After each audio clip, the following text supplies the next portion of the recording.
Good morning, students. So, in the previous video, we have completed our uh, previous chapter, that is unit number 4.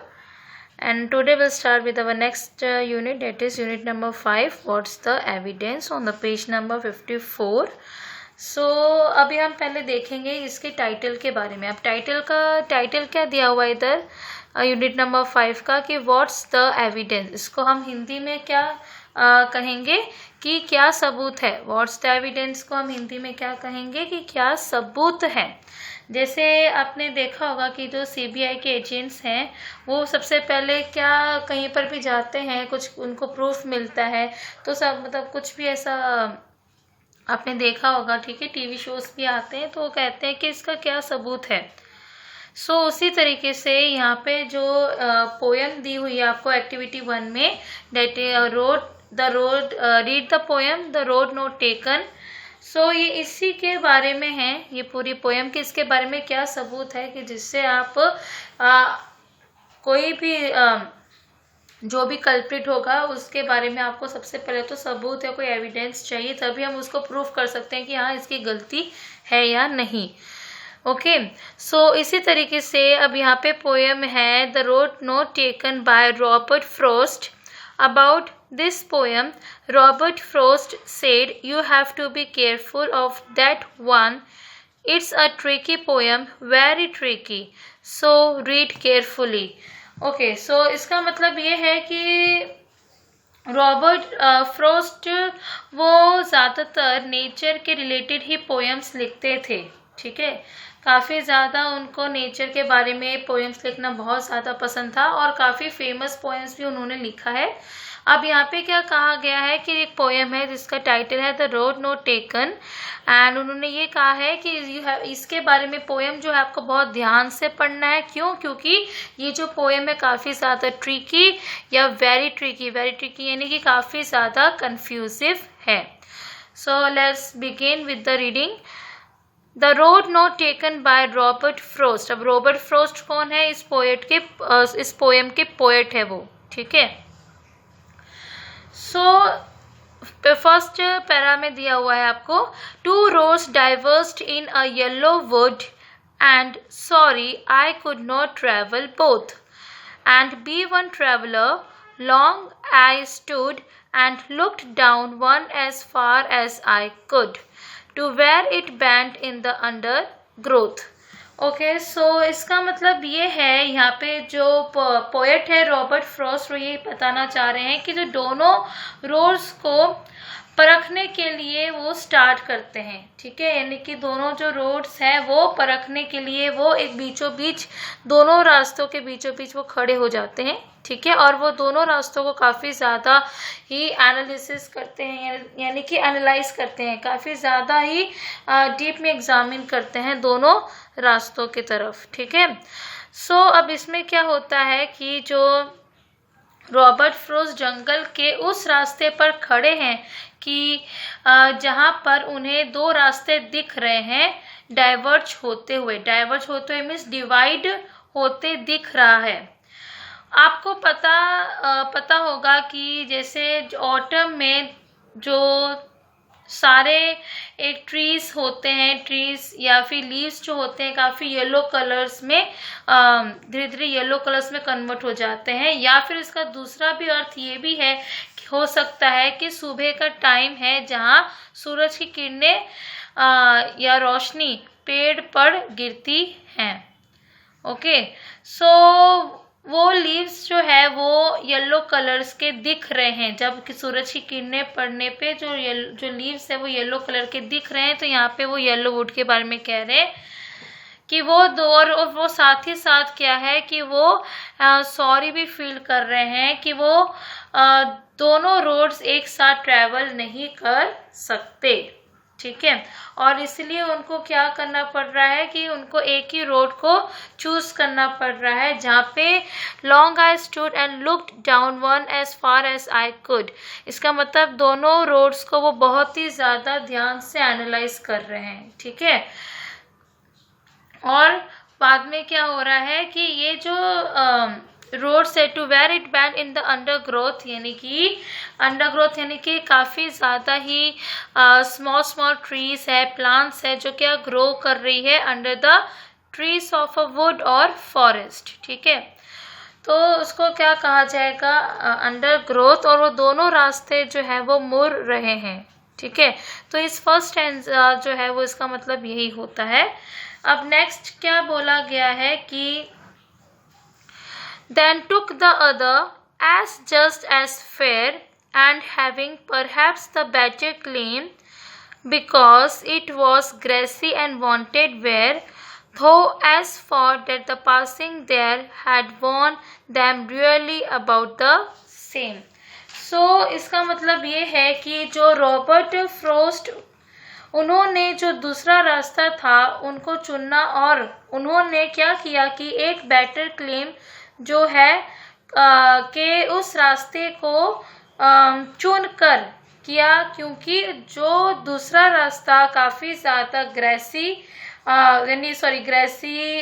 था। देखिए यहाँ पे Robert frost हमें ये बताना चाह रहे हैं कि दो रोड्स थे, उनमें से एक रोड ऐसा था जहाँ पे सभी लोग ट्रैवल कर रहे थे, पर दूसरा रोड जो था वो काफ़ी ज़्यादा ग्रेसी था, मतलब अनइवन, सारी घास जो थी वो उग चुकी थी, और वहाँ पे वो इसी बात को संकेत कर रहे थे कि वहाँ कम लोग ने ट्रैवल किया हुआ था, यानी सफ़र किया है। पर रॉबर्ट फ्रोस्ट जो है वो कुछ अलग बात अपने ज़िंदगी में अपनाना चाहते थे, तो इसीलिए उन्होंने पहला रास्ता ना चुन के दूसरे रास्ता को चुना है। देखिए अब यहाँ पर एक बहुत अच्छी सीख मिलती है कि वर्तमान में आप जो डिसीजंस बनाते हो उसी से ही फ्यूचर जो है सुधरता है। तो यहाँ पे रॉबर्ट फ्रॉस्ट इस पोयम को आपके लाइफ के साथ रिलेट कहीं ना कहीं कर रहे हैं। अब सभी लोग स्टूडेंट लाइफ से गुजर रहे हो, आप सभी लोगों की लाइफ में कहीं ऐसे स्टेजेस आएंगे जहां पर आपको दो रास्ते नज़र आएंगे और आप जिनको एक रास्ता चुनना होगा। तो यहाँ हमें यही रॉबर्ट फ्रोस्ट बता रहे हैं कि उनके सामने ऐसे ही दो पाथ्स हैं और वो दो पार्ट्स जो है वो उनको दोनों पार्ट्स में से कोई एक चूज करना पड़ा। नेक्स्ट लिखा है कि because it was grassy and wanted wear, इसका मतलब क्या है कि उन्होंने भी अपने लिए कौन सा पाथ सही होगा जो उनके फ्यूचर के लिए सही होगा और जो उनके भविष्य के लिए अच्छा रहेगा वो चूज करना है, तो वो उन ग्रेसी रास्ते पर चलना प्रेफर करते थे। Next, though as for that the passing there had warned them really about the same, इसका मतलब ये है यानी कि जो दूसरा रास्ता था उस पे तो सभी लोग ट्रैवल कर ही रहे थे। ठीक है, दूसरे रास्ते पे सबके सब ट्रैवल कर ही रहे थे। ओके, सो इसके लिए यहाँ पे रॉबर्ट फ्रॉस्ट ये कहते हुए बता रहे हमें। Next, and both that morning equally lay in leaves, no step had trodden back. अब इसका मतलब क्या हो रहा है कि यानी कि दोनों रास्तों पर एक ही के जैसे सूरज की किरणें या सूरज का जो प्रभाव था वो बढ़ रहा था, पर जो दूसरा रास्ता था उस पे जो पत्तियां थी वो बिल्कुल भी नहीं हिली हुई थी, थोड़ी सी भी काली नहीं पड़ी थी। तो इस चीज़ से ये क्लैरिफाई हो जाता है कि उस जो रोड पे किसी ने भी ट्रैवल नहीं किया। ठीक है, oh I kept the first for another day, तो इसका मतलब क्या है कि जो पहले रास्ता था रॉबर्ट फ्रॉस्ट ने किसी दूसरे दिन के लिए फ्यूचर के लिए साइड पे रख दिया था और रॉबर्ट फ्रॉस्ट उन्होंने उसी रास्ते को चूज किया जिसपे वो हमेशा से जाना चाहते थे और जो काफी ज्यादा कम ट्रेवल्ड रास्ता था। यट यहाँ पे है Yet knowing how way leads on to way, I doubted if I should ever come back. So इसका क्या मतलब है कि यानी कि तो बात ये थी कि रॉबर्ट फ्रॉस्ट जो थे थोड़े से चिंतित में थे क्योंकि वो जो रास्ता चूज कर रहे थे वो रास्ता कोई चूज नहीं कर रहा था। वो एक काफ़ी ज़्यादा डिफरेंट वे जो था अपनी लाइफ को चूज कर रहे थे।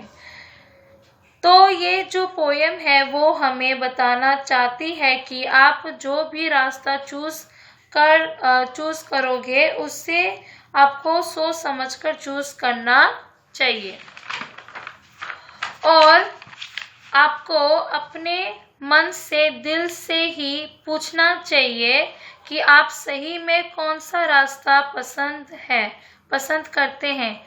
तो यहाँ पे रॉबर्ट फ्रॉस्ट जो है दूसरा रास्ता चूज कर रहे हैं जो काफ़ी ज़्यादा लेस ट्रेवल्ड है। तो वो उनको डाउट रहता है कि क्या मैं इस रास्ते से वापस आऊँगा। जैसे कि आपने भी कभी अपने लाइफ में देखा होगा कि अगर आप एक डिसीजन ले लेते हैं तो फिर आप उसको बदल नहीं सकते। इससे मुझे बहुत ज़्यादा अच्छा कोट याद आ रहा है कि you don't make choices make you. Okay, ठीक है। तो चॉइसेस जो होती है वो आप लेते हैं, आपकी जो जिंदगी है उसको बदलते हैं। पर रॉबर्ट फ्रॉस्ट जो थे काफ़ी ज़्यादा डिफरेंट वे अपनी लाइफ का चूज कर रहे थे। तो इसी के कारण वो थोड़ा सा डाउट कर रहे थे कि क्या मैं इस रास्ते पे एक बार फॉरवर्ड चला गया तो मैं वापस आ सकूंगा या नहीं आ सकूंगा। ओके, मतलब इसलिए उनको डाउट था।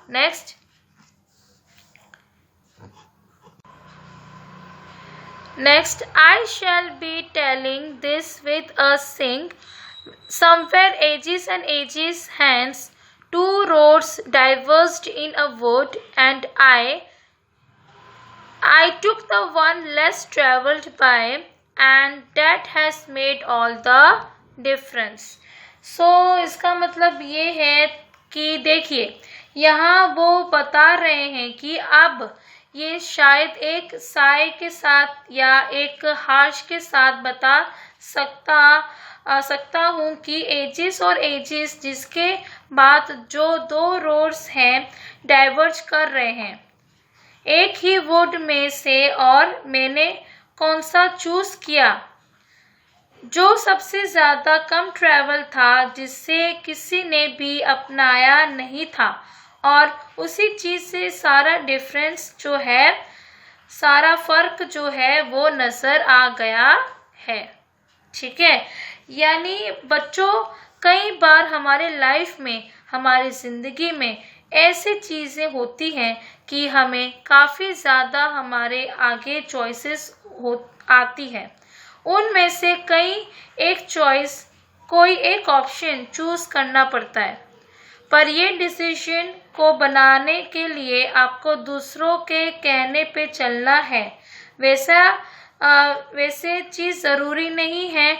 आप अपने दिल से पूछिए कि आपको किस रास्ते पर चलना या चूज कर सकते हो, और फिर आप अपना पाथ जो है, अपनी ज़िंदगी जो है, उसको आप चूज कर सकते हो।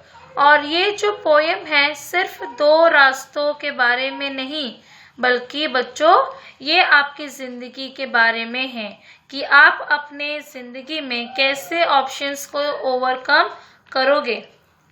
आपको वही रास्ते चुनने चाहिए जो आपके दिल को मंजूर हो, भले ही आपको डिफरेंट रास्ता क्यों ना चूज करना पड़े, पर हाँ, अगर वो रास्ता आपको सफलता की ओर ले जा रहा है तो आपको ज़रूर उसी रास्ते को चूज करना चाहिए। समझ में आया? तो इसी तरीके से रॉबर्ट फ्रॉस्ट जो है इस पोएम में बता रहे हैं कि जो भी आप लाइफ में कोई भी डिसीजंस लेते हो या कोई भी आपके पास दो चॉइसेस है, तो आपको जो चॉइस आपको बेटर लग रहा है उसी को ही आप चूज कीजिए। ठीक है, now take out next page number 55। Robert Frost said that the road not taken is tricky, so let's read carefully together. अब रॉबर्ट फ्रॉस्ट ने कहा था कि जो रोड है नॉट टेकन वो काफ़ी ज़्यादा ट्रिकी और काफ़ी ज़्यादा कंफ्यूजिव है, तो इसलिए अभी हम आगे पढ़ते हैं। यहाँ पे आपको दो रोड्स दिखाई दे रही है, यहाँ पे फिगर दिया हुआ है। एक तो है वो रोड लेस ट्रेवल, दूसरा है road not taken. So did you know that many people mistake the title of the poem. कुछ काफ़ी लोग जो है वो जो पोएम है टाइटल देने का उसमें मिस्टेक कर देते हैं। They think the title is The Road Less Traveled. What is the real title of the poem? वो सोचते रहे हैं कि जो टाइटल है द रोड लेस ट्रेवल, तो इसके बेसिस पे कौन सा रियल टाइटल जो है इसको इस पोएम के लिए सूट करेगा। तो मैंने यहाँ पे लिखा है the title given by Robert Frost, the road not taken has a negative shade. जो यहाँ पे रोड नॉट टेकन है ना, वो क्या बता रहा है, एक नेगेटिव शेड बता रहा है, क्योंकि वो जो टाइटल है एक प्रॉपर एक नेगेटिव इम्पैक्ट शो कर रहा है। ठीक है, कि ये जो रोड है किसने लिया नहीं, नॉट टेकन यानी किसी ने आज तक लिया ही नहीं उस पर। But instead of that if he could have given the title the road less travelled it must have impart a positive shade. पर अगर उन्होंने द रोड लेस ट्रेवल का टाइटल रखा होता तो शायद ये जो टाइटल है वो काफ़ी ज़्यादा एक पॉजिटिव इम्पैक्ट और काफ़ी पॉजिटिव शेड शो करेगा। ठीक है, where do the words the road less travel actually come from in the poem. तो ये जो वर्ड्स है वो कहाँ से आए हैं, तो this words are came from the line because it was grassy and wanted wear. तो वहाँ से ये जो पोएम ये जो वर्ड्स है वो इस पोएम में आए हैं। ठीक है, द रोड लेस ट्रेवल, क्योंकि अभी जैसे मैंने आपको पूरी पोएम समझाई थी कि वहाँ पे जो है अगर देखा जाए तो वो काफ़ी ज़्यादा ग्रेसी और काफ़ी ज़्यादा लेस ट्रेवल था वो। ठीक है, इस वजह से उन्होंने वो उस रोड को चूज़ किया। Then in the second stanza, the poet expresses the idea that the two roads are very similar in two ways. What are they? तो कौन सेकंड स्टैंजा में कौन से पोएट ने एक्सप्रेस किया है टू रोड्स को, जो दो अलग तरीके से जो सिमिलर यानी कि सेम बता रहा है। जैसे पहला है दे वर इक्वली फेयर और दूसरा है दे वर इक्वली वॉन। अभी ये वॉन जो है वो वियर का पास्ट टेंस फॉर्म बता रहे हैं। ठीक है, सो इस वॉन मतलब सिंपल मीनिंग अगर हम कहें कि वांटेड वियर जो है ना, वियर का पास्ट टेंस फॉर्म यहाँ पे वॉन होता है, तो इसका मतलब ये है कि कुछ फेयर एंड जस्ट चीज़ें जो है दूसरी जो रोड है वो बिल्कुल इक्वल है किससे, फेयर एंड जस्ट, यानी कि फेयर एंड वॉन मतलब फेयर है और काफ़ी ज़्यादा ही लेस ट्रेवल्ड है वो। ओके, तो दूसरी जो रोड वो बता रहे हैं। नेक्स्ट है थर्ड स्टैंजा में क्या दिया हुआ है, the poet expresses the idea that the two roads are very similar again, यानी कि जो दो रोड है एक काफ़ी सिमिलर यानी काफ़ी ज़्यादा सेम है। बट कौन से वर्ड से आपको लग रहा है कि वो सेम है, तो यहाँ पे लिखा है कि and both that morning equally lay in leaves no step had trodden black expresses the idea that the two roads are similar। इससे क्या पता चल रहा है कि दोनों जो रोड्स है वो अगर आप देखोगे तो सुबह जो सूरज की किरणें जो है दोनों पत्तों या दोनों पत्तियों पे या रास्ते पे पड़ती हैं, ठीक है। जिस वजह से आप उस पर कोई भी स्टेप आप आगे वो नहीं ले सकते हैं। तो इस तरीके से क्या है कि दोनों रोड्स एक दूसरे के साथ ही मतलब कि उनका कनेक्शन था, कनेक्शन मतलब कि एक दूसरे मतलब जो टू रोड्स है वो सिमिलर है, ठीक है, एक दूसरे से कनेक्टेड है वो। Next take out page number 56। Third stanza, the poet indicates that he could have taken either road. How does he do this? तो पोएट इंडिकेट कर रहा है कि जो उसने दूसरा रोड मतलब कि जो रोड लिया उसने पोएट ने, तो वो किस तरीके से लिया, क्या सोच समझ के उन्होंने डिसाइड किया कि रोड जो है लेस ट्रेवल वो रास्ते को हमें पहला चूज करना चाहिए। तो he finds both the roads equally lying and untrodden, यानी वहाँ पे कोई भी आज तक जो है उस रास्ते पे कोई नहीं गया है, बहुत ही कम लोग गए हैं वहाँ पे। So he decides to take one and leave the other, इसलिए उन्होंने डिसाइड किया कि वो एक ही रास्ते पे जाएंगे और दूसरा जो रास्ता है वो दूसरे दिन के लिए रख दिया था, फ्यूचर के लिए। He takes this decision with doubt in his mind, ये जो डिसीजन है वो काफ़ी ज़्यादा उनके माइंड में डाउट चल रहा था कि क्या मैं आ पाऊँगा वापस। That in future whether he will be able to come back for the other road or not, यानी कि क्या वो कभी इन फ्यूचर में वो उस रोड पे वापस दूसरे वाले रोड पे ट्रेवल कर पाएंगे या नहीं, वो उनके माइंड में डाउट था। Most of the poem is in past tense, ज़्यादातर जो पोएम है ये पूरा हमने देखा होगा स्टेंसास वो पास्ट टेंस में लिखा हुआ है, ठीक है।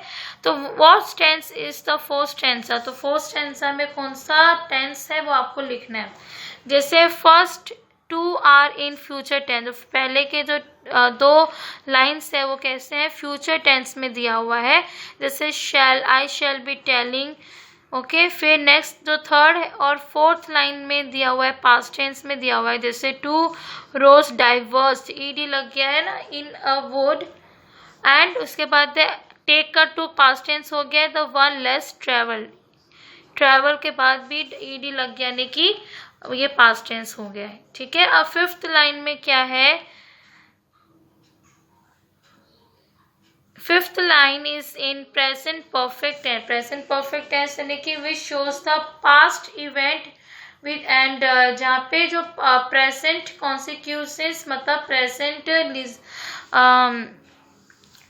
अभी वो प्रेजेंट में चल रहा है, ठीक है, प्रेजेंट कॉन्सिक्वेंसेस में चल रहा है, that is known as present perfect tense. इसमें क्या आता है, हैज, हैव आता है, ओके।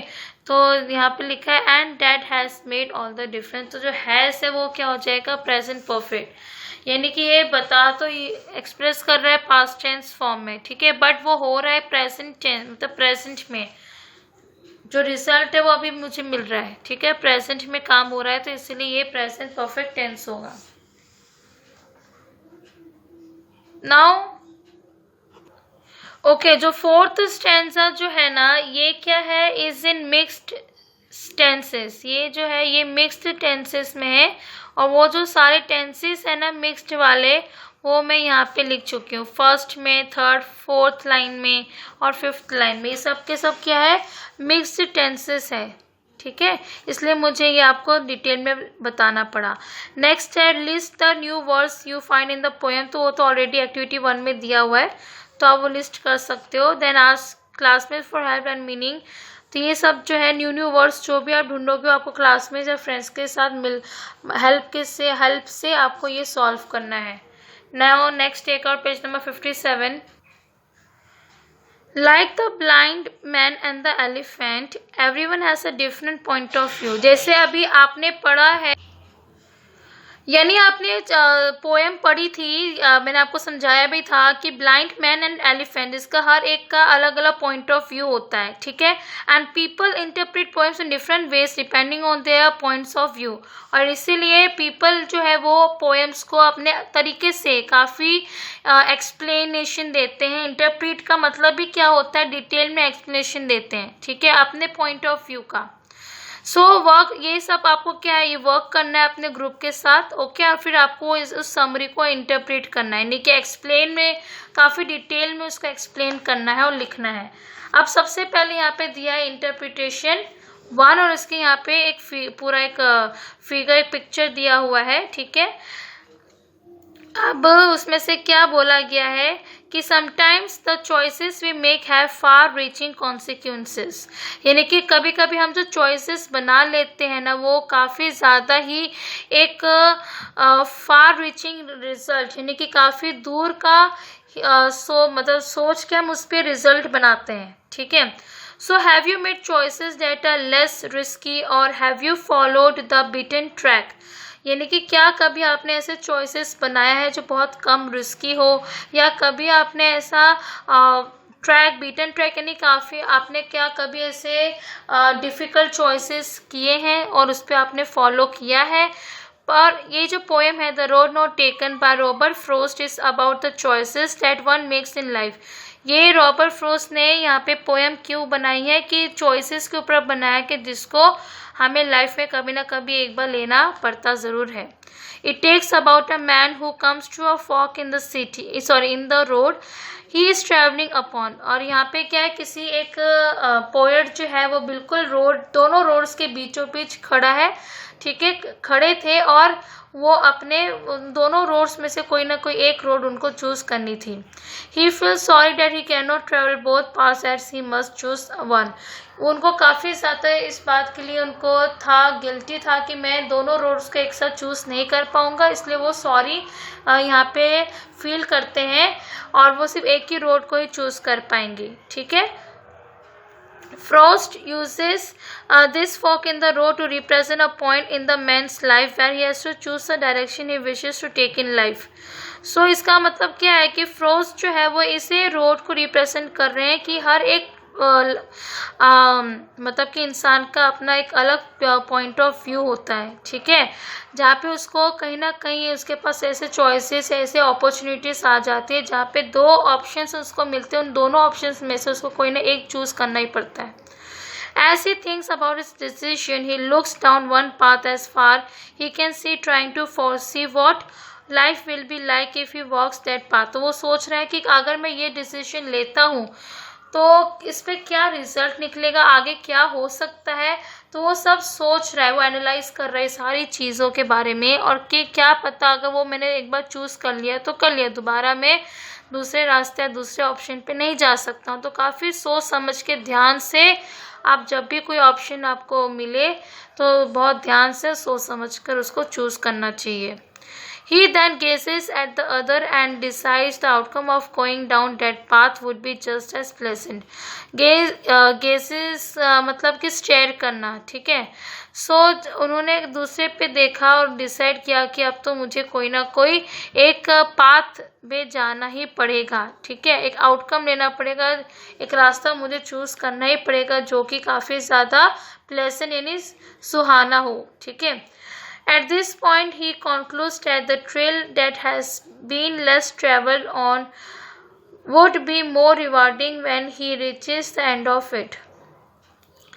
लास्ट में वो ये इस पॉइंट को कंक्लूड करते हैं कि कोई भी मतलब कि कोई भी निशान है, कोई भी मार्क या कोई भी रिजल्ट जो है किस पे अगर वो आता है कि मैंने ये लेस ट्रेवल वाले रोड को जो मतलब चूज़ किया, तो वो किसके रिगार्डिंग होगा, that when he reaches the end of it, जब वो उसके अंत तक पहुंच जाएगा तो जो मैन जो है वो डिसाइड करेगा कि क्या मैं दूसरे जो पाथ है, दूसरा जो रास्ता है वो मैं चूज़ कर पाऊंगा या नहीं कर पाऊंगा, क्या मैं दोबारा मुझे चांस मिलेगा कि दोबारा मैं उस पाथ को चूज़ करूँ या ना करूँ, वो हमारे पे डिपेंड करता है, हमारे सिचुएशन पे डिपेंड करता है।